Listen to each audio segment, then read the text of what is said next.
एक बुढ़िया का लड़का सवेरे गाय चराने जंगल में जाता और सांझ पड़े घर आता।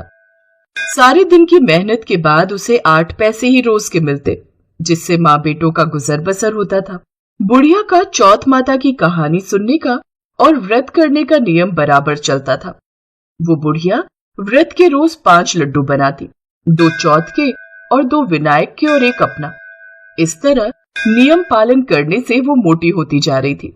ये देखकर आस पड़ोस की औरतों को उससे जलन होने लगी। उन्होंने मिलकर उस बुढ़िया के लड़के को बहकाना शुरू कर दिया। लड़के ने सोचा, मैं तो सारा दिन मेहनत करके सूखी रोटी खाता हूँ और ये घर बैठी बैठी लड्डू खाकर मोटी ताजी हो रही है। इस सोच के कारण वो एक दिन गाय चराने नहीं गया और छुप कर बैठ गया। उस दिन चौथ था। बुढ़िया 2 पैसे का घी ले आई, सदा की तरह 5 लड्डू बनाए और भोग लगाया। लड़का चुपके चुपके सारी बातें देख रहा था।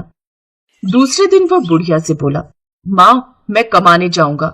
यहाँ थोड़ी कमाई है, इसलिए किसी दूसरी जगह जाकर कमाई करूंगा। बुढ़िया ने समझाया बुझाया पर वो नहीं माना, तो बुढ़िया ने हाँ भर दी। बुढ़िया ने जाते समय कुछ अनाज के दाने और एक पानी कलशी अपने बेटे को दी। इनसे वो रोज कहानी सुना करती थी। जाते वक्त बुढ़िया ने समझाया कि ये दोनों चीजें तेरी संकट में सहायता करेंगी, सो सदा इसे अपने पास संभाल कर रखना। सवेरे ही उस बुढ़िया का लड़का चल पड़ा। चलते चलते रास्ते में एक नदी आई। पार जाने का कोई रास्ता नहीं था। बुढ़िया का लड़का बड़ा दुखी हुआ। बुढ़िया की बात याद करके उसने हाथ में अनाज के दाने लिए और विनती की, हे चौथ माता, मेरी माँ मेरे लिए ही तेरा व्रत करती थी, तो इस नदी का पानी कम हो जाए और मुझे पार जाने का रास्ता मिल जाए। इतना कहकर उसने कलश में से पानी लेकर छींटे दिए। उसे रास्ता मिल गया। नदी का पानी कम हो गया और लड़के ने रास्ता पार कर लिया। कुछ दूर चलकर जंगल पड़ा, जहां उसे शेर को देखकर तो लड़के के होश ही उड़ गए। उसने झट से अनाज के दाने हाथ में लिए और विनती की, हे चौथ माता, अगर मेरी माँ ने मेरे लिए व्रत किए हैं तो यह शेर गाय बन जाए। पानी के छींटे देते ही शेर गाय बन गया और चढ़ने लगा। लड़का आगे निकल गया। सांझ होते ही एक गांव में जा पहुंचा। गांव में घुसते ही एक बुढ़िया का घर आया। अंदर जाकर उस लड़के ने बुढ़िया से रात बिताने के लिए जगह मांगी। बुढ़िया ने दया करके हाँ भर दी। वो लड़का वहीं ठहर गया। रात को उसने देखा कि बुढ़िया बालपुए बनाती जा रही है और रोती जा रही है। लड़के ने अचंभित होकर बुढ़िया से पूछा, बुढ़िया माई, क्या बात है? बुढ़िया माई ने बताया, बेटा, यहाँ का राजा 6 माह एक पकवान बनाता है।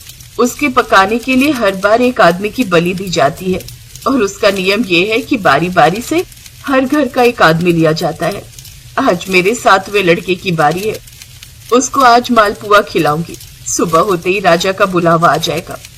उस लड़के ने बुढ़िया से कहा, माँ, चिंता मत कर, कल तेरे लड़के के बदले मैं चला जाऊंगा। बुढ़िया ने कहा, दूसरे के बदले कौन मरता है और मैं तुझे क्यों भेजूं? लड़के ने कहा, नहीं, मैं तो जाऊंगा। ला मां, मालपुए मुझे खिला। सुबह होते ही राजा का सिपाही आया। बुढ़िया ने उस लड़के को उठाने के लिए बर्तनों की आवाज की और बड़बड़ाना शुरू कर दिया। लड़के की आंख खुली। वो बात समझ गया और जाने के लिए तैयार हो गया। जाते वक्त उसने अपनी लाठी और कंबल बुढ़िया को देते हुए कहा, माई, मैं आकर ले जाऊंगा। बुढ़िया ने कहा, मैं संभाल कर तो रख दूंगी, पर मैंने तो जाते हुए को आज तक वापस आते नहीं देखा। पर यदि तुम विश्वास रखते हो तो ठीक है, भगवान तुम्हारी रक्षा करे। लड़का वहां से चला गया और उस जगह पर जाकर लड़के ने देवताओं को याद किया और अनाज के दाने निकालकर पानी की घंटी दी और चौथ विनायक को याद करके अपने चारों तरफ देखा और एक चौकी पर बैठ गया। गजावा चीन कर आवाज लगा दी गई। तीसरे दिन कुछ कुम्हारों के लड़के खेलते हुए उधर से निकले। उनके हाथ से एक पत्थर का टुकड़ा उछलकर कजावे पर जा पड़ा। पत्थर पड़ते ही उसमें बर्तनों की टंकार निकली। बात सारे गांव में फैल गई। लोगों ने अचंभा किया। नौकर चाकर भेजे गए। कजावा खोला गया। कांसे पीतल के बर्तन निकले। भीतर से आवाज आई, भाइयों, कजावा को धीरे धीरे खोलना, अंदर आदमी भी है। उन्होंने सुझाव दिया कि ये आदमी की ही आवाज है, तुम लोग डरो मत। आखिर में सारा कजावा खोला गया। लड़का चौकी पर हंसता बैठता मिला। चौकी के चारों ओर जुहारे उगे हुए थे। पानी का कलश भरा हुआ था। राजा के पास लड़के को लाया गया। राजा ने सारा किस्सा सुनना चाहा।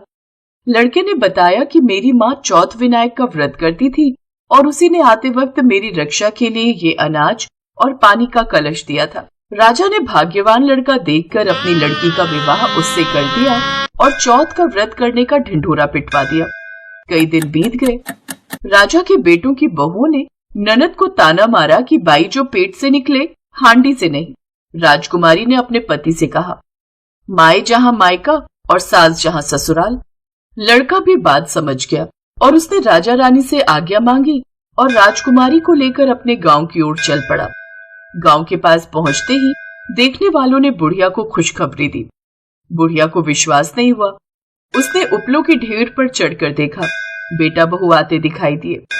बुढ़िया ने चौथ विनायक को बार बार नमस्कार किया। बेटे बहू ने आकर बुढ़िया के पैर छुए। घर में आनंद छा गया। गांव भर में चौथ के व्रत का ढिंढोरा पिटवाया गया। सभी कोई व्रत रखे कहानी सुने। सकट चौथ का व्रत कृष्ण पक्ष चौथ को किया जाता है। इसी दिन विद्या, बुद्धि, वारिधि, गणेश तथा चंद्रमा की पूजा करनी चाहिए।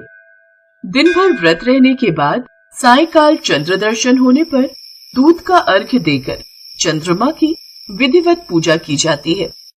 पुत्रवती माताएं पुत्र तथा पति की सुख समृद्धि के लिए व्रत रखती हैं। इस विधि से करें पूजा। सकट चौथ के दिन ब्रह्म मुहूर्त के दौरान स्नान कर स्वच्छ वस्त्र धारण करें। बच्चों की लंबी उम्र के लिए सकट माता की पूजा करें। चंद्रोदय के समय चंद्रमा को अर्घ्य अर्पित करें और चंदन, फूल, धूप, दीप और नैवेद्य चढ़ाकर सकट माता की पूजा करें। सकट चौथ व्रत की कथा जरूर पढ़ें और पूजा समाप्त करें।